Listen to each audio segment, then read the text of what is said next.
Hey, what's up everyone? This is Muneer coming at you, and in this video I want to talk about something quite alarming. And let me actually just show you this real quick. Hold up, let me just show you. So I was just reading an article hold up, very recently. My screen is gone, give me a second. Yeah. And it said that suicide rates have raised over 40% in the last 17 years.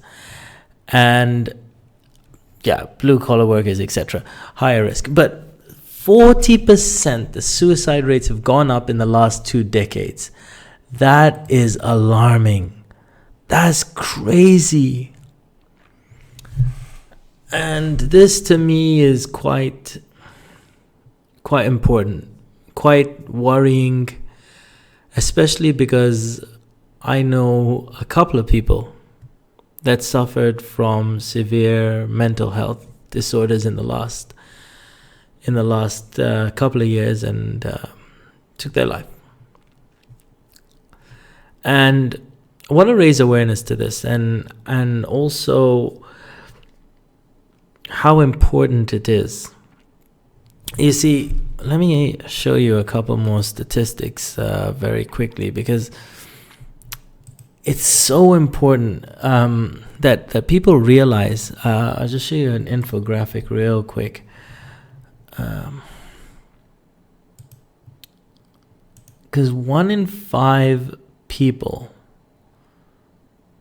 suffers from mental illness. 1 in 5 people. That's crazy.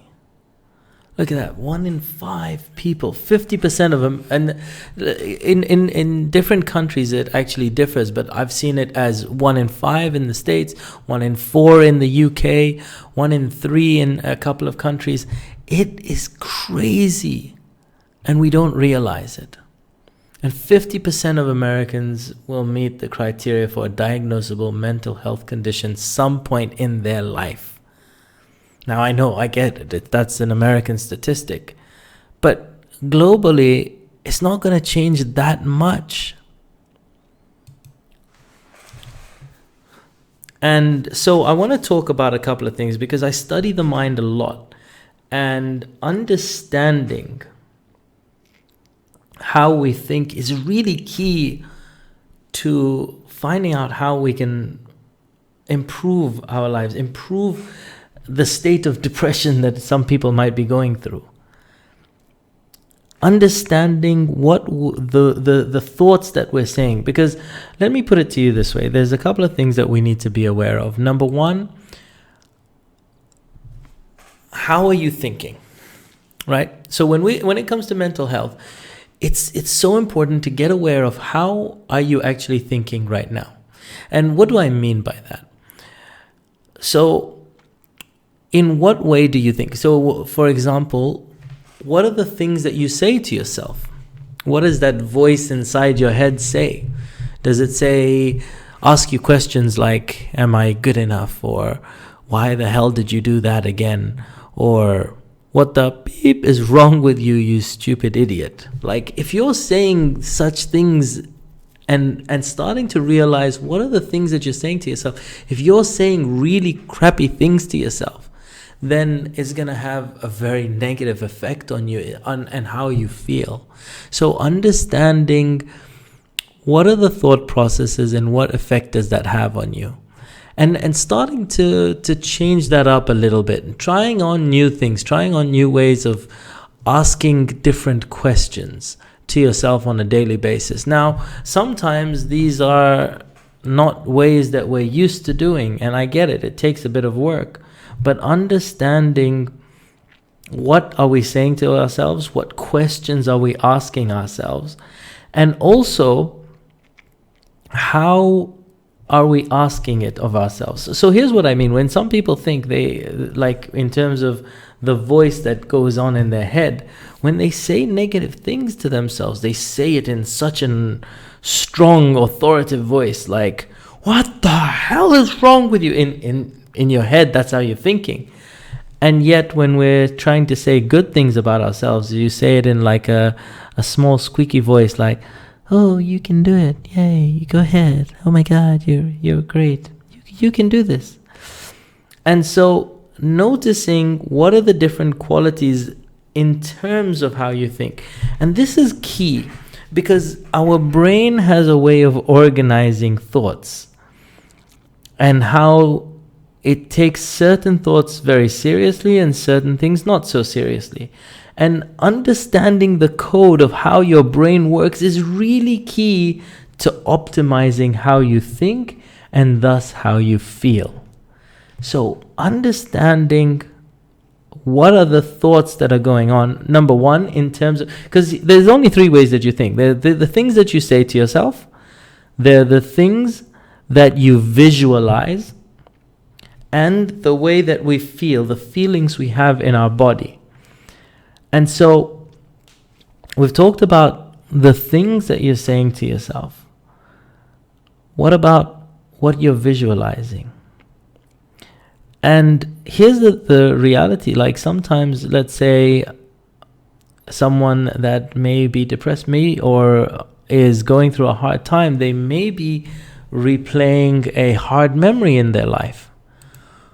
Understanding what is the memory that you're playing in your mind? No, not memory, but what are you visualizing? Are you visualizing all the things that could go wrong, for example? Are you visualizing all the bad things that could happen? And coming up with an alternative vision, a new scenario that you'd like, and painting that picture, and imagine creating your own movie of a perfect life. What would that look like? See, for many people, they don't have an alternative to start to visualize. If you can find something that you could visualize that empowers your mind and actually makes you happy, you'll find that you actually become happy. And it's important to realize that where energy goes, where attention goes, energy flows. And so if we put our attention on something bad that happened to us, we're going to feel bad.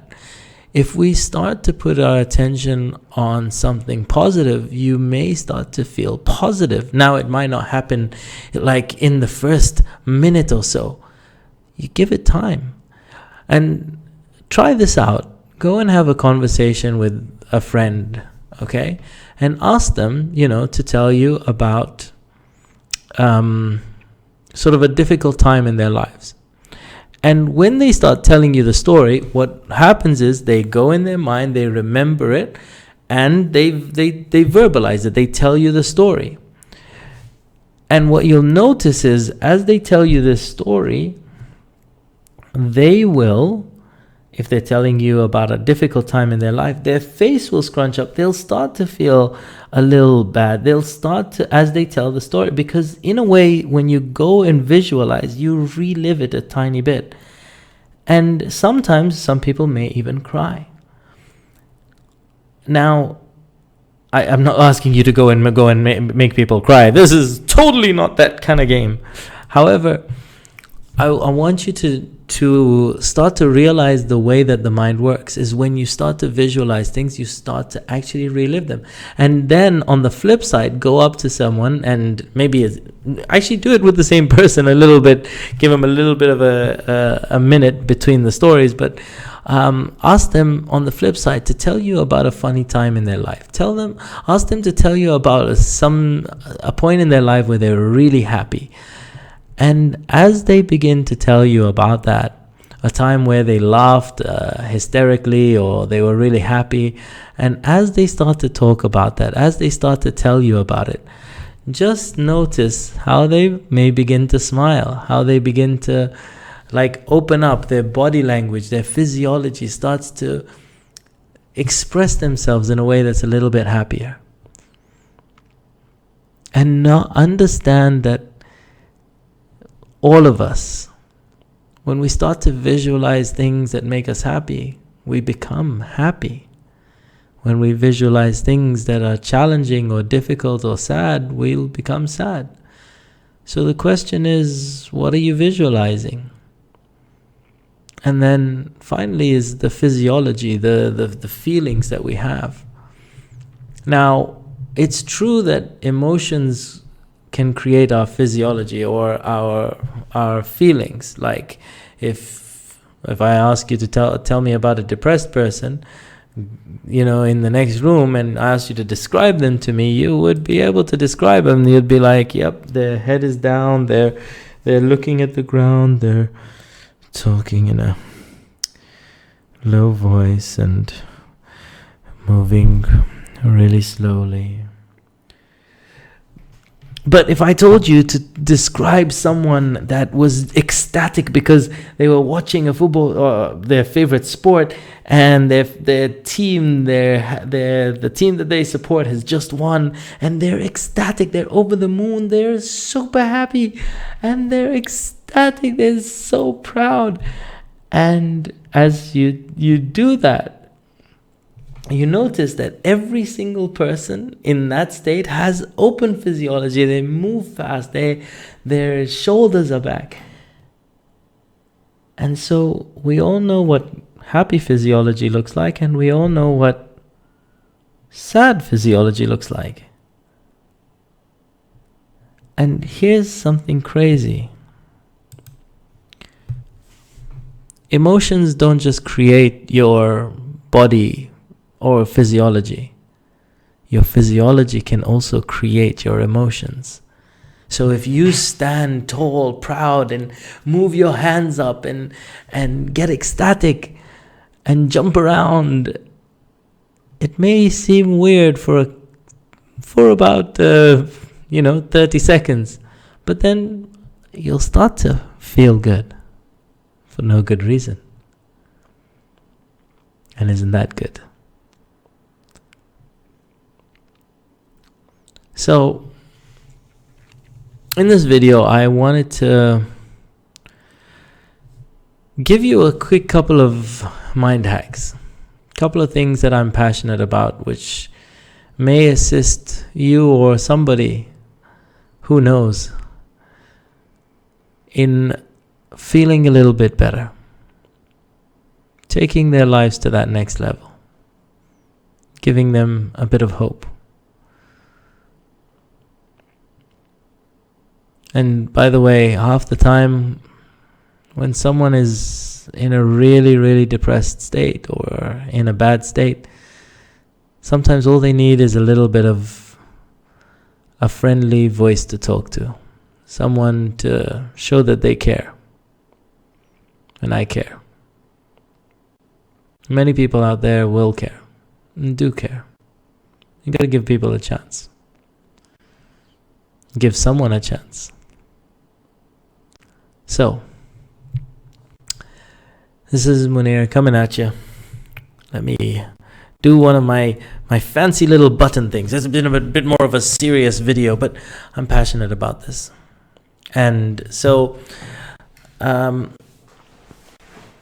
didn't do a boom in this video. I'm going to do one quick boom. Boom. So this is Muneer coming at you with another video, and I will catch you very soon. And I hope that you take some of this knowledge and help yourself or somebody around you. One love. See you soon.